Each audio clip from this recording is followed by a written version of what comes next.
Sunday, April 12, 1981, Kennedy Space Center, Florida. The Space Shuttle, 14 stories high, 2,000 tons, poised on the pad for its maiden flight. This is Columbia, the spaceship that will orbit the Earth.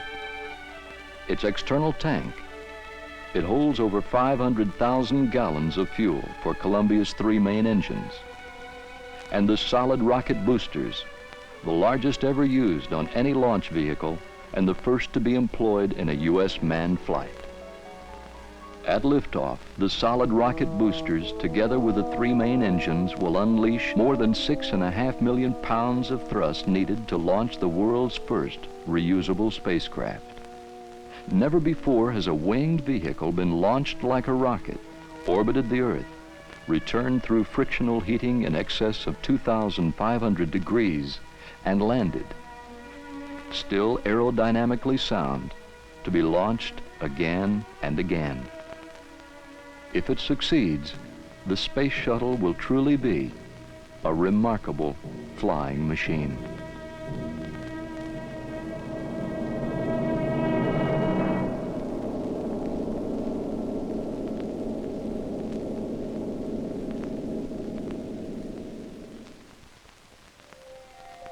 There are many other goals to be reached during the 54.5-hour mission that lies ahead. 144 test objectives are planned for the flight. These objectives could not be achieved without an astronaut crew. The commander, John Young. The pilot, Robert Crippen. Young has already been in space 4 times for a total of 533 hours. He is the most experienced astronaut flying today. Although Crippen has over 4,000 hours of jet aircraft flying time, this will be his first time in space. The astronauts make their way across the access arm toward the shuttle in the pre-dawn hours before launch. An American spaceship has never carried a human crew on its maiden voyage. At the Launch Control Center, 3 miles from the pad, final steps are being completed in the countdown. Final preparations are also being made in the Mission Control Center in Houston, where control of the flight will switch once the shuttle clears the tower. There has not been a manned launch from Kennedy Space Center since the Apollo-Soyuz test project in July of 1975. With this launch, Young and Crippen, launch controllers at the Cape, and flight controllers in Houston will experience the most dynamic, fast-paced series of launch events ever undertaken in the space program, all in less than 9 minutes. The most challenging ascent profile ever to be flown by a space vehicle. Photographers, film and television crews, plus newspaper and magazine writers from around the world, nearly 2,700 of them are here to cover the launch. In addition, approximately 600,000 spectators line the coastal area near the Kennedy Space Center. Arriving by every mode of transportation, they have come from every state in the Union and many foreign countries. The promise of a rebirth in America's manned space program and the dawn of a new era in space transportation awaits. 14, 13, T-minus 10, 9, 8, 7, 6, 5, 4. We've gone for main engine start.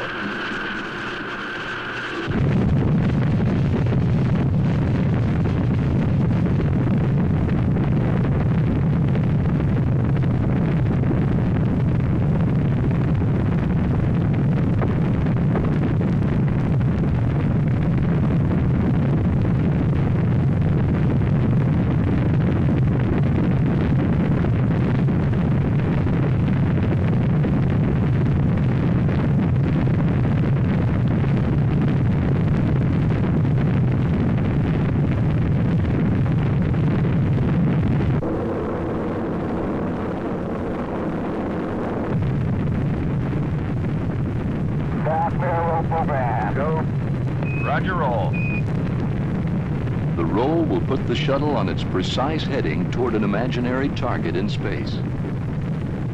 Roll program complete. Roger, roll complete.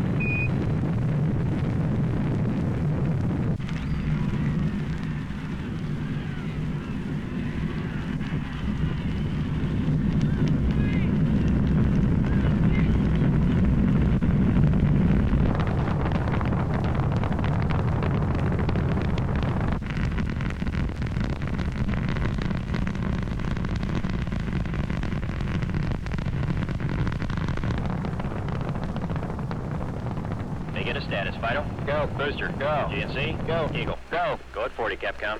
Columbia, Houston, you're go at 40. The shuttle is now 40 seconds into flight.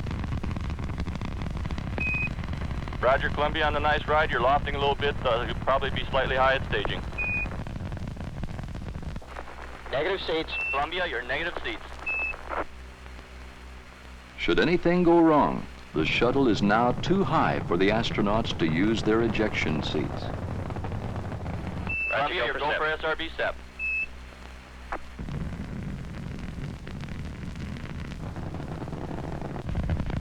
We see SRB step flight. Roger, on a step. 103 converge flight. Bet. Capcom, let's tell them all the calls are going to be a tad early because of the hot first stage. Columbia, you're looking a little hot. All your calls will be a little early. Okay. And that looks good here. Stand by, press to MECO. Columbia, stand by. Press to MECO. Mark it. Mark, press for MECO. Roger, press for MECO. The shuttle can now continue toward MECO, main engine cutoff. They like the VAP, Eagle. ECOM. Let's go, flight. Capcom, VAPs go. Stand by, negative return. Columbia, stand by for negative return. Mark it. Mark, negative return. And your VAP is good. Outstanding. Sure is. We can confirm it. What a view. What a view. And single engine rotor flight. And Columbia, your single engine rota. Columbia can land safely at the Naval Air Station in Rota, Spain, even if 2 of the 3 main engines should fail. Right now, the engines are generating over 42 million horsepower.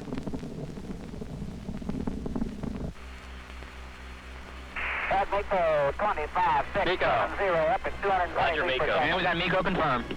MECO Roger, confirmed, Columbia, and it's MECO. right on the money, nominal. Main engine cutoff. Columbia is now in space, traveling over 18,000 miles per hour. Okay, we got set. Roger, we confirm the step, Columbia.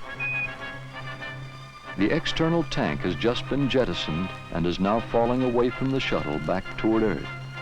The tank will break up as planned over the Indian Ocean when it comes into contact with the atmosphere.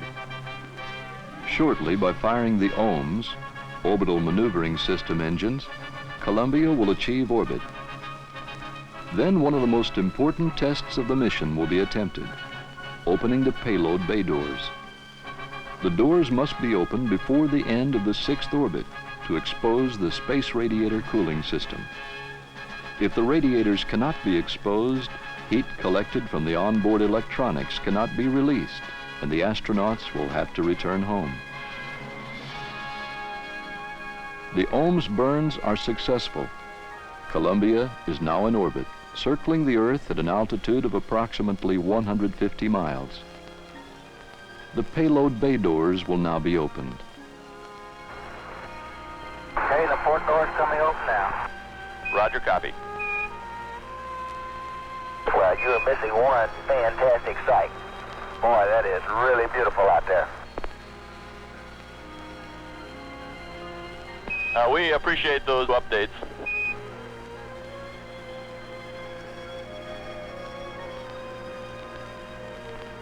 Both doors have been opened.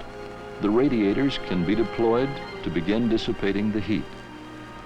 The doors are all opened up and hunky-dory.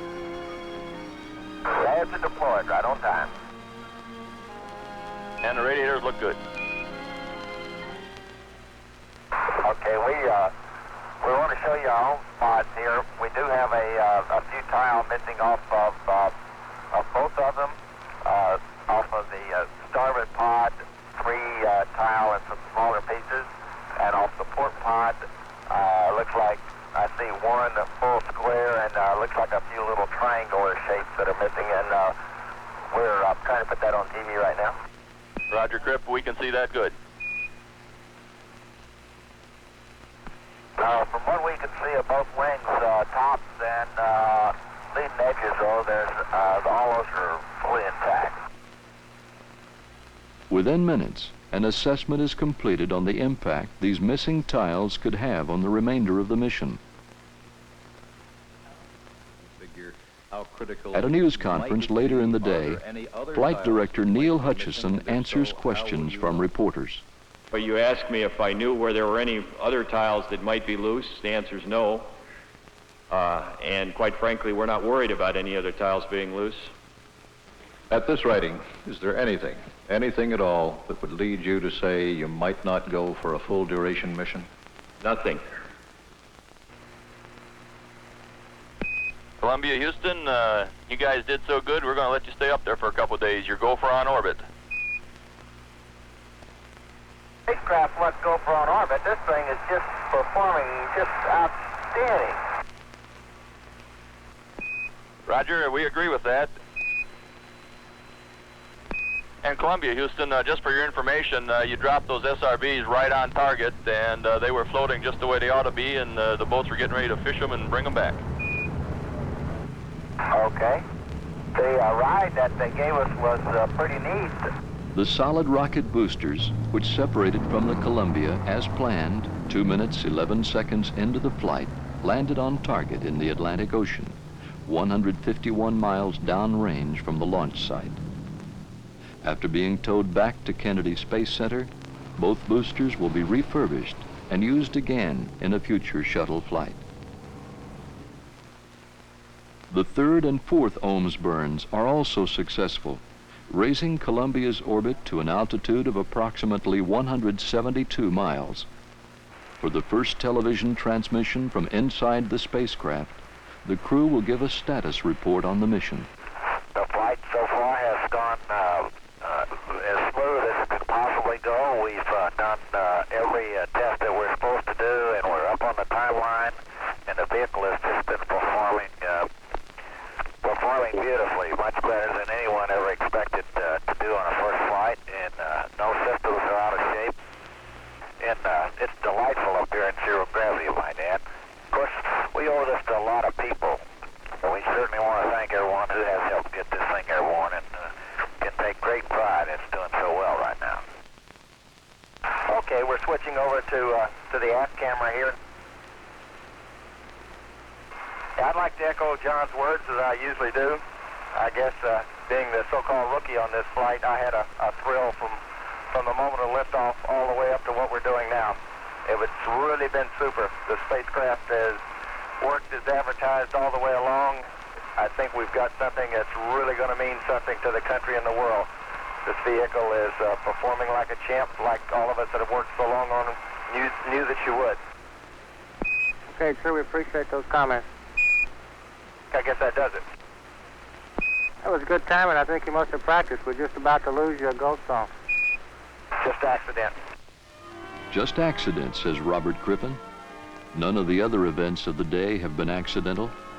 Every test, liftoff, SRB separation and recovery, ET separation and impact, 4 OMS burns, payload bay door latch opening and closing tests, radiator latch deploy and stowing tests have all been successful. I guess we owe you guys one super attaboy for today. This is fantastic. You worked through a pretty long, hard day, and you're essentially right on schedule, which is going to be close to being a first sort of spaceflight biz, I think, for first day activities. It's sure been fun working with you today, and we look forward to seeing you in the morning. I hope you get a good night's rest. Okay, you guys did super work today. See you mañana. Roger, thank you. See you tomorrow, guys.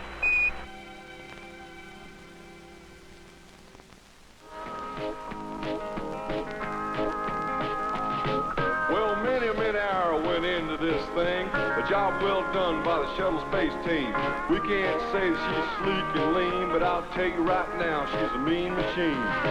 The Columbia, not the kind you smoke. This here's a bird. Morning, Columbia. Welcome to day 2. All right. Appreciate that super wake-up music this morning. Well, we sure enjoyed it. Missing a good breakfast. Today, the astronauts will test onboard systems and also review procedures for tomorrow's landing. A test of the flight control system is conducted by John Young. The flight control system operates Columbia's aero surfaces, the elevons, body flaps, rudder, and speed brake. These surfaces are useless in the vacuum of space, but will be essential tomorrow when the shuttle lands. This will require precision maneuverability, which the aero surfaces provide. Payload bay door cycling tests help ensure that latching and closing procedures can also be done before entry tomorrow. As with every mission, many pictures of the Earth are taken by the astronauts. Over 500 on this first shuttle flight. Active volcanoes, cloud formations, alluvial fans,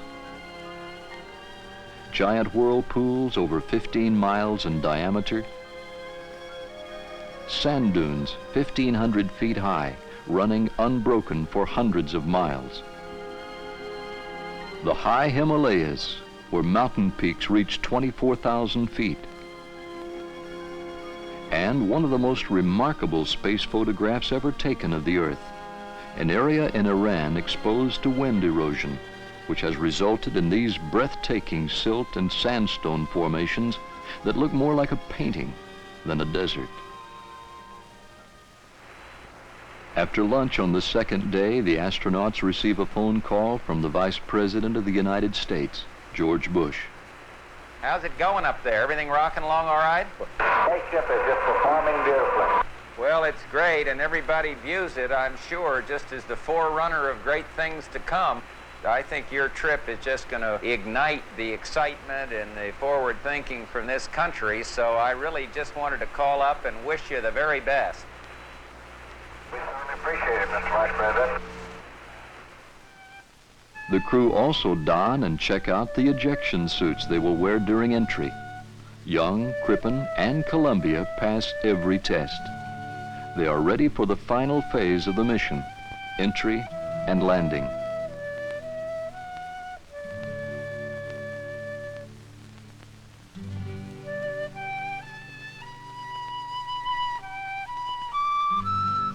April 14th, 1981. NASA's Dryden Flight Research Center on the edge of Rogers Dry Lakebed in California.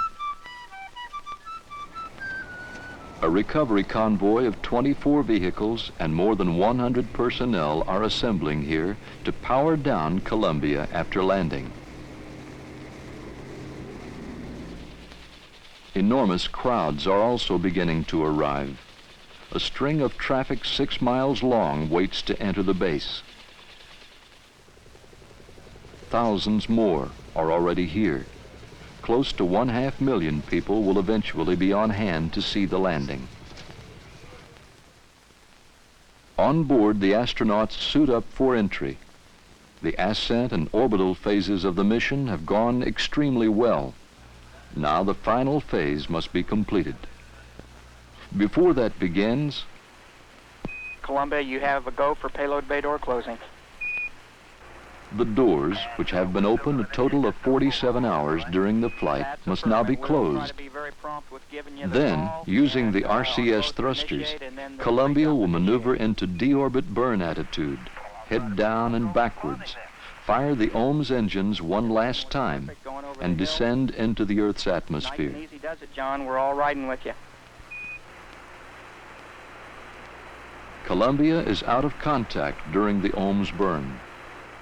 Mission Control will not know if this burn was successful until they are in communication with the spacecraft over Australia. It is now over the Indian Ocean on the other side of the world. But from that distance, the burn must be precise, so that later, Columbia will hit the lakebed target in California.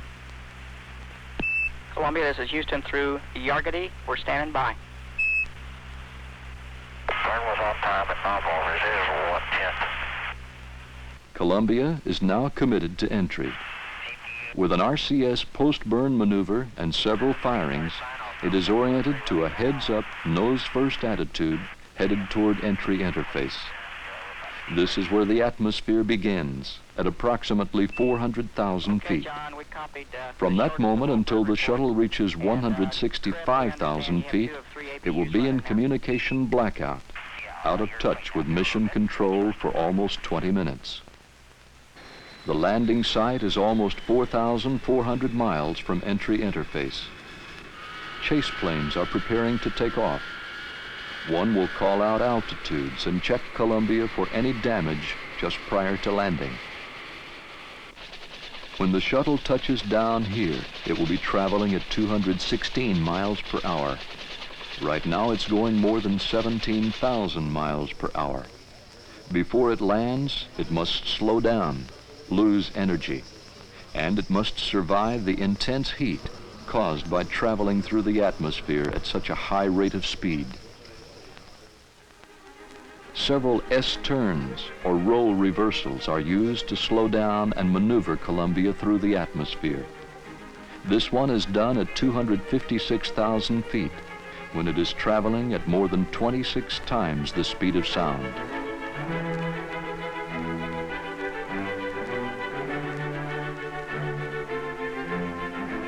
This one is done at 208,000 feet.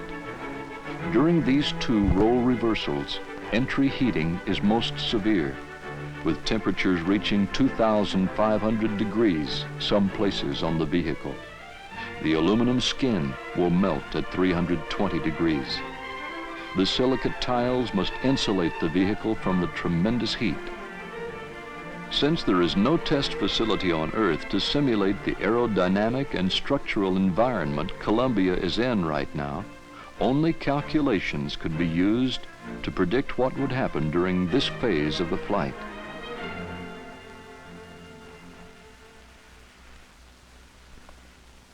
The predictions and calculations had to be right. Hello there, Houston, Columbia's here. Hello, Columbia, Houston's here. How do you read? Full and clear, and we're doing Mach 10.3 at 180 AS. And we couldn't agree more, John. Your state vector's good. We've got good data in-house. Okay. The entry trajectory, velocity, and position look good.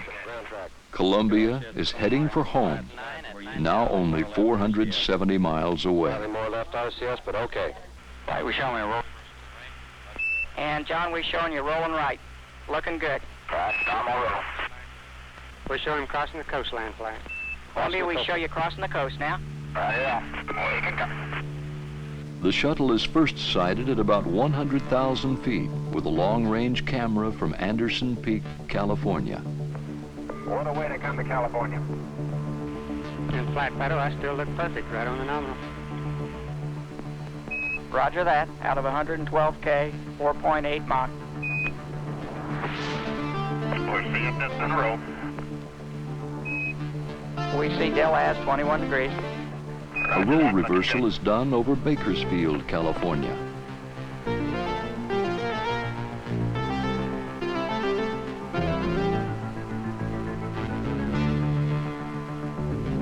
Oh, that's beautiful.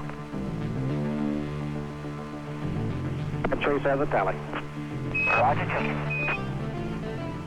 And we're seeing 1.3 Gs coming around the hat. Roger that. The astronauts are making the final turn to line up with the runway.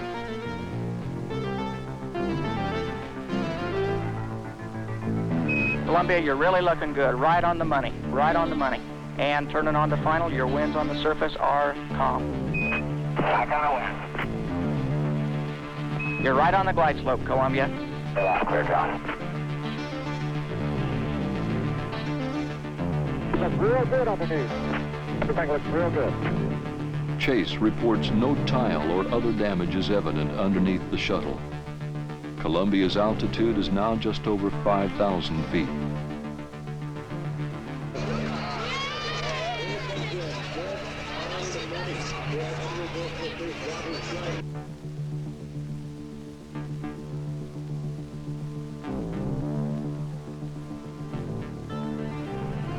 Pretty clear.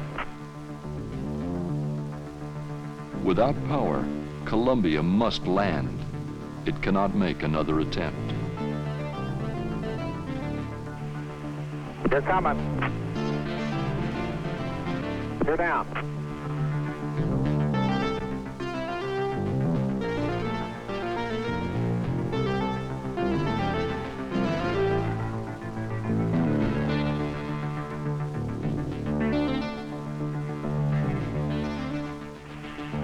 Feet. 40, 30, 20, 10, 5, 4, 3, 2, 1, touchdown. Those gears, 10. 5, 4, 3, touchdown. Look off, skipper.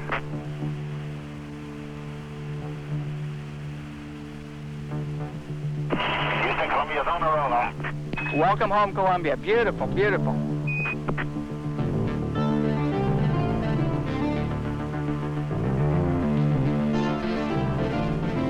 You want us to take it up the hangar, Joe? We're going to dust it off first.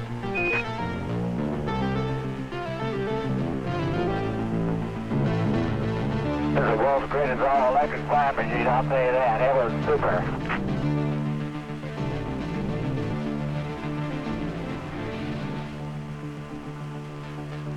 Okay, convoy's on its way. Convoy on. We'll stop on the Columbia. We'll stop.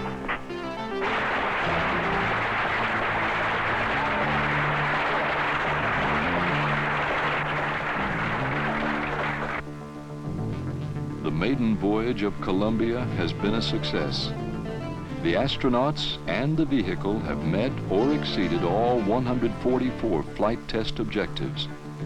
The integrity of all the systems, propulsion, avionics, structural, flight control, power, and thermal, have been affirmed.